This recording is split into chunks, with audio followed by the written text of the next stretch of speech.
दो सेल्समैन थे। तो जब इन्होंने ठेके का 8 बजे बंद कर दिया तो सेल्समैन तो अपने घर चले गए। इन्होंने कहा, ये इनको किसी ने कहा वो जो आपसे माथाफोड़ी कर रहा था वो तो वहीं घूम रहा है इस तरह से। तो ये वहाँ उसके पीछे गए और इन्होंने जाके इसको धक्का दिया और जिस वजह से ये गिरा। गिरने के बाद इसके सर में चोट आई, अनकॉन्शियस हो गया। तो इन्होंने, इनको एक बार लगा हो सकता है और मारे, मतलब उनको शायद जो भी क्रोध होगा उसके प्रति, तो इन्होंने उसको और एक दो बार पैरों से मारा। जब वो नहीं हिला तो फिर वो घबरा गया और वहाँ से भाग गया और सुबह ये सारी घटना तो सामने आई।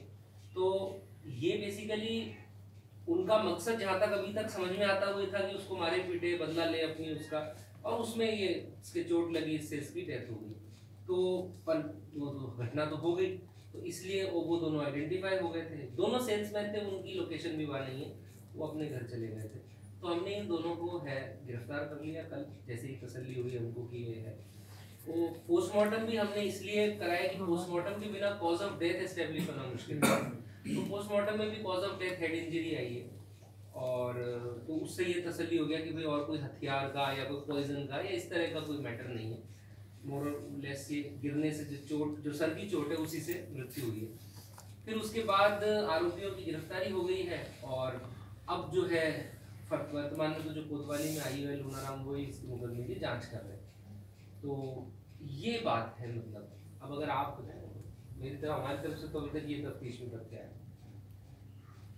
हाँ, हम तो ये चाहते हैं कि एक तो जो हेड इंजरी जिसके संबंध में बताया जा रहा है कि केवल गिरने से ही आ गई, तो गिरने से नहीं है, ये तो मारी गई है। ओके। तो इंटेंशन उनका मर्डर करने का ही था। वो तो फिर इसलिए पीएम रिपोर्ट वो, हाँ, वो पीएम रिपोर्ट भी आ जाएगी। वो तो उस रिपोर्ट में भी मेरे ख्याल से आ गया है कि cause of death is due to head injury.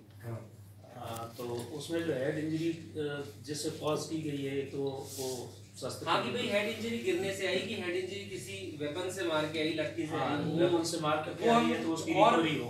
और हम डॉक्टर के आधार पे, मतलब हम और डॉक्टर से इस मामले में क्लियर ओपिनियन ले लेंगे हेड इंजरी के कॉज के बारे में जी, तो वो उसको क्लियर कर लेंगे। तो वो तो क्लियर उसमें यही है कि हेड इंजरी तो गिरने से ही ऐसी आ सकती है, और कई वेपन से आगे कॉज अलग अलग होती है। गिरने वाली हेड इंजरी डॉक्टर बता देगा और वेपन वाली अलग अलग होती है।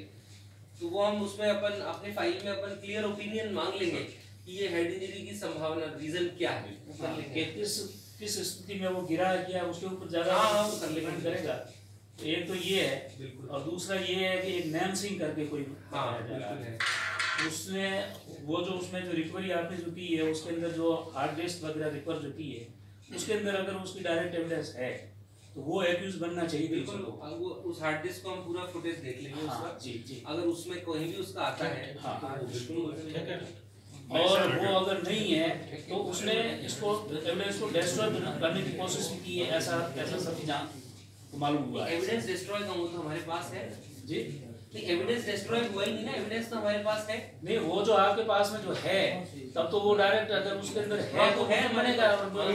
सर इन लोगों का ये कहना है कि जो शराब का ठेका था ना, उसकी हार्ड डिस्क थी, वो हमारे पास है।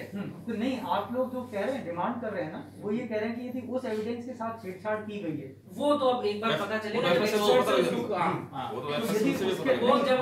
मतलब ये है कि यदि उसके साथ छेड़छाड़ की गई है तो फिर 201 में सबूत मिटाने की जो धारा है उसके तहत कार्रवाई करी जाए, और यदि उसके अंदर डायरेक्ट कोई रोल आता है तो फिर इनको डायरेक्ट एक्यूज बनाए। बिल्कुल बनाएंगे, ठीक है सर। वहाँ वो ये गया 10 बजे उसके साथ मारपीट हुई। तो वहाँ 2 से अधिक लोग थे ठेके में, तो वो तो दिख जाएगा ठेके में, और उसमें आड़ू की छेड़छाड़ी भी की, वो सब छेड़छाड़ी की, वो सब नैम सिंह ने की भाई। आपके उस टाइम मारपीट उस नैम सिंह वहाँ मौजूद था ठेके, ये भी आपके फुटेज में भी आ जाएगा, मोबाइल लोकेशंस आ जाएंगी, कौन वहां मौजूद था, कुछ स्वतंत्र गवाह होंगे जिन्होंने आते देखा होगा। वो तो जब इन्वेस्टिगेशन होगा भाई, उन दोनों का तो प्रत्यक्ष रोल समझ में आ रहा है फुटेज से, उनको तो गिरफ्तार कर लिया। इसके अतिरिक्त अब उसमें इन्वेस्टिगेशन की आवश्यकता है। तो हम अच्छे किसी जो है आईओ से, जो अनुभवी है, एक्सपर्ट है, उससे जांच कराएंगे। फुटेज सर अभी वो है विजिबल, मतलब वो अभी देखा नहीं, देखो वो तो हार्ड डिस्क रिट्रीव करनी पड़ेगी, और अभी तो आईओ को भी इतना समय ही नहीं मिला कि उस तरफ वो जाए। अभी तो इसी में उलझे हुए हम सारा इसमें। वो तो एक इन्वेस्टिगेशन का मैटर है, वो तसल्ली से होगा उसमें। नैम सिंह ने कल सुबह से हमारे समाज के 50 लोगों को फोन किया कि अभी मेरे लड़के और हम लोगों से ये गलती हुई, आप जैसे मामले को रखा। ठीक है। काफी लोगों को कॉल किया। किसी का भी बेटा केस में फंसेगा तो वो फोन करेगा, तो नॉर्मल रिएक्शन है इसमें तो कोई उसने सबूत वगैरह मिटाए, वो सब नैम सिंह ने मिटाए। सबूत मिटे, कौन से सबूत मिटे? नहीं, वहाँ साक्ष्य जैसे कैमरे वगैरह हटाए नहीं सब वहाँ से, ठेके के जो है ना आरसी वगैरह सब वहाँ से गायब किए। क्या गायब किया है? आरसी वगैरह कैमरे वगैरह सब चलो हटाए। ठीक है, इस बात को हम एक बार अब ये चीज तफ्तीश में बिल्कुल क्लियर कराएंगे कि क्या ठेके पे से कोई साक्ष्य मिटाए गए, क्या डीवीआर टेम्परिंग की गई, ये इन्वेस्टिगेशन में हम स्पेसिफिकली क्लियर करा लेंगे। इसमें मैं अनुसंधान अधिकारी को एक सुपरविजन नोट जारी करूंगा जिसमें आपकी सारी क्वेरीज डालेंगे कि क्या ठेके पर कोई साक्ष्य मिटाए गए, क्या डीवीआर से कोई टेम्परिंग हुई, उस समय कौन वहां मौजूद था, वो हम पूरा इन्वेस्टिगेशन में क्लियर करेंगे।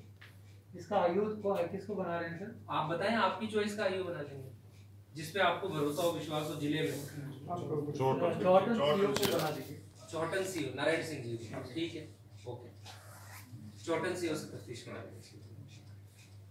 एक आप लोगों की डिमांड ये है सर कि वो वीडियो फुटेज जो 10 बजे वहाँ उस जगह का था, तो वो उसका हमें 20 मिनट का वीडियो फुटेज दिखाया जाए। जब 10 बजे इनका आपस में वहाँ झगड़ा हुआ है ठेके, हाँ तो वो आप नारायण सिंह जी दिखा देंगे बिल्कुल। आपका आप कोई प्रतिनिधि बता दीजिए 4-5, और आईओ को एक बार रिट्रीव कर लेगा, उसके बाद वो आपको दिखा देगा। आपका एक प्रतिनिधि मंडल हो, वो आईओ को, वो नारायण सिंह जी दिखाएंगे। छुट्टी पे आ गए, वो तो कल आ जाएंगे, रवाना हो गए, वो तो रवाना हो गए, वो कल पहुंचेंगे। तो आज तो जब तक ये फौरी तफ्तीश पूरी करके फाइल उसके नाम पे रहेगा, कल सुबह पहुंचेंगे। सर निवेदन ये है कि पुलिस ने जो घटनास्थल बताया है जहाँ से पुलिस जांच कर रही है, पुलिस को जानबूझकर वहाँ वो फुटेज तो देखना चाहते हैं ना, वो इसलिए देखना चाहते हैं कि वास्तव में वहाँ हुआ क्या है।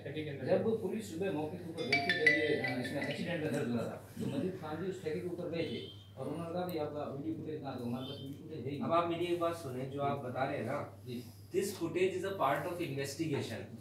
इन्वेस्टिगेशन का जो पार्ट है वो तो आरटीआई में भी देर नहीं होता, केवल कोर्ट के आदेश से ही, जब आप एज अ विक्टिम अगर आप कोर्ट में एप्लीकेशन लगाएंगे तो कोर्ट के आदेश से ही वो संभव है। This is rule. फिर भी हम ये कह रहे हैं कि ठीक है, आपको तसल्ली करने के लिए अनुसंधान अधिकारी आपको दिखा देगा, और वो फिर एक प्रोसेस होगा, उसको रिट्रीव करेंगे, आईओ अपना बैठेगा, वो खुद देखेगा, फिर आपको दिखाएगा। बाकी वो रूल लॉफुल नहीं है, वो चीज संभव नहीं है ना, वो बाय लॉ तो आरटीआई में भी जब तक अनुसंधान का पार्ट है वो कैसे दिखा दे सकते हैं आप। पर वो आप जब आप कह रहे हो कि अनुसंधान अधिकारी नारायण सिंह पे आपको भरोसा है, तो ये भी भरोसा रखो कि वो चीज कहाँ, और फुटेज तो कोर्ट में पेश होगा ना, वो तो आपको भी मिलेगा, तो उसको कहाँ छुपा के ले जाएंगे?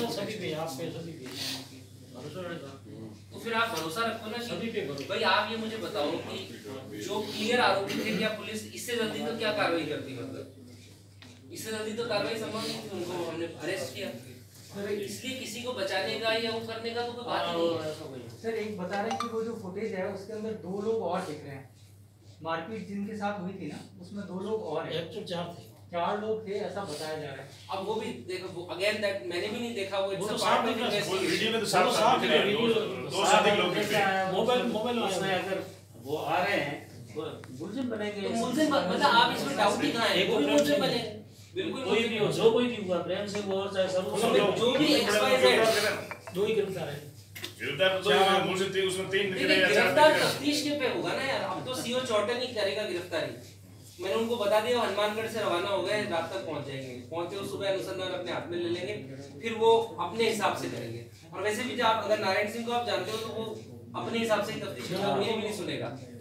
तो सही है तो सही है, गलत है तो गलत है, इस मामले में बिल्कुल पक्का है, वो इस मामले में बिल्कुल भी डिविएट नहीं करता है, तो ठीक है, वो आई एग्री कि वो अपने हिसाब पूरी फ्रीडम से। एक साहब यूँ है कि आपने पुलिस ने प्रेस नोट जारी किया, उसमें डिस्क्लोज कर दिया कि पुरानी रंजिश थी, जिस रंजिश के तहत उसको मारा।